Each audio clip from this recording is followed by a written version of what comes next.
జలధార జలహారతి కార్యక్రమానికి విచ్చేసినటువంటి పెద్దలందరికీ నమస్కారం. అలాగే ఆర్డీఓ, ఇరిగేషన్, మున్సిపల్ కమిషనర్, తహసీల్దార్ అందరికీ నమస్కారం.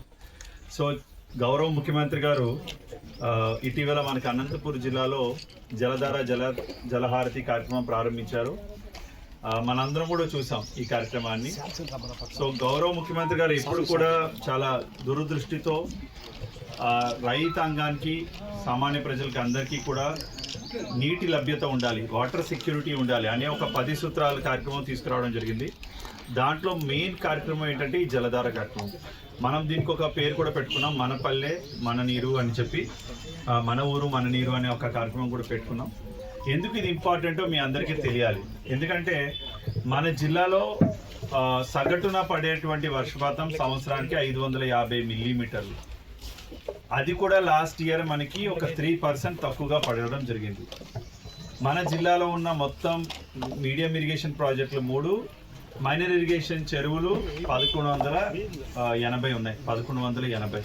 అందులో ఇంచుమించుగా 50 చెరువులు నిండలేదు మనకి. అంటే వర్షం తక్కువగా పడడం వల్ల, రెండోది వర్షం నీరు చెరువులోకి రాకపోవడం వల్ల, రెండోది ఉన్న నిండిన చెరువుల్లో కూడా 50% కన్నా ఒక 100% నిండిన చెరువులు కేవలం 25% మాత్రమే. అంటే ఒక 1180లో 140 చెరువులు మాత్రమే మనకి పూర్తిగా నిండాయి. సో మనకు ఉన్నటువంటి మెయిన్ వాటర్ సోర్స్ ఏంటంటే హంద్రీనీవా మనకి ఉన్నటువంటి మెయిన్ ఆధారం, జలాకి ఆధారం.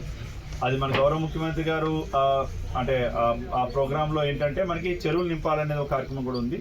సో అందులో భాగంగా మనకి 140 చెరువుల్ని మనం నింపుకోగలిగాం ఈ సంవత్సరం హంద్రీనీవా కాలువల ద్వారా. 208 టార్గెట్ పెట్టుకుంటే 140 చెరువుల్ని మనం నింపుకోగలిగాం. ఆ చెరువుల నుంచి మనకి ఇలాగా ధర్మవరం చెరువు కావచ్చు, చిత్రావతి కావచ్చు, అటువైపు కన్నా బేసిన్లో కానీ, చిత్రావతి బేసిన్లో కానీ కొన్ని చెరువులు మనం కదిరి ఏరియాలో కానీ మనం నింపుకోవడం జరిగింది. అయితే ఈ జలధార కార్యక్రమంలో మనం మెయిన్గా చేసేది ఏంటంటే ఈ చెరువులకి నీరు వచ్చేటువంటి ఈ ఫీడర్ ఛానల్స్ ఏవైతే ఉంటాయో అవన్నిటిని కూడా మనం రిపేర్ చేసుకుంటాం. అంటే జంగిల్ క్లియరెన్స్ ఉంటుంది. ఆ జంగిల్ క్లియరెన్స్ని మనం అంతటిని కూడా తుమ్మ చెట్లు కావచ్చు, లేదంటే మట్టి పుడుకుపోవడం కావచ్చు, వాటన్నిటిని మనం ఓపెన్ చేస్తే చెరువులోకి సక్రమంగా నీరు చేరుతుంది. దాని నుంచి మనకి అక్కడ చుట్టుపక్కల ఉన్న బోర్లు కానీ, వ్యవసాయ బోర్లు కానీ, పశువులకి నీరు కానీ, మన భూగర్భ జలాలు కానీ పెరగడానికి అవకాశాలు ఉంది. సో ఇలా అన్ని చెరువులు కనుక, అంటే పక్కన ఉన్న అనంతపురం జిల్లాలో కేవలం 340 చెరువులు ఉన్నాయి.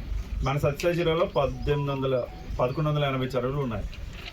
అయితే మనం వర్షపాతం బాగా వస్తే కనుక, ఎందుకంటే సబ్జెక్ట్ టు ది కండిషన్ మనకి మంచి రెయిన్ఫాల్ రావాలి. రెయిన్ఫాల్ బాగా వస్తే మనకి మంచిగా చెరువులు నిండుతాయి, భూగర్భ జలాలు కూడా పెరగడానికి అవకాశం ఉంది.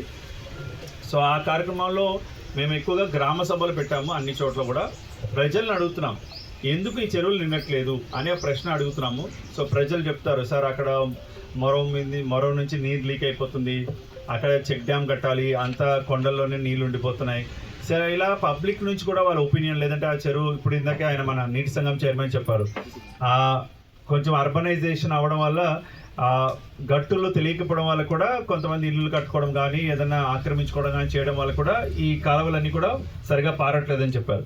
సో అలాంటివన్నీ కూడా మనం సర్వే చేయించడం జరుగుతుంది, ఎంక్రోచ్మెంట్ ఉంటే తొలగించడం జరుగుతుంది. అండ్ మెయిన్గా ప్రజలని ఇన్వాల్వ్ చేయాలనేది మన ఉద్దేశం.